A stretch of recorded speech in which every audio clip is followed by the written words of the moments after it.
नमस्कार, मी डॉक्टर तेजश्री राळे पुजारी, homeopathic physician. मी आज तुम्हाला सोरियासिस बद्दल काही माहिती आणि उपचार सांगणार आहे। सोरियासिस हा स्वयंप्रतिकार आजार आहे, म्हणजेच ऑटोइम्युन डिसीज। सोरियासिस मध्ये रोगप्रतिकारक शक्ती निरोगी पेशींच्यावर चुकीच्या पद्धतीने हल्ला करते, त्यामुळे पेशींची संख्या अचानक वाढते आणि त्वचेवर लाल रंगाचे जाडसर चांदीसारखे दिसणारे खवलेयुक्त चट्टे तयार होतात।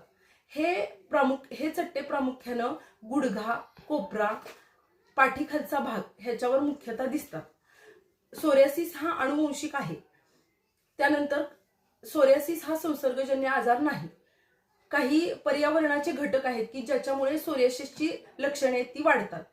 ती अशी घटक आहेत की उदाहरणार्थ स्ट्रेस म्हणजे ताणतणाव, किंवा वारंवार इन्फेक्शन होणं म्हणजे वारंवार घसा खोकवणे, त्यानंतर ओबेसिटी आणि काही मेडिसिन्स ह्यामुळे सोरियासिसचं प्रमाण वाढतं।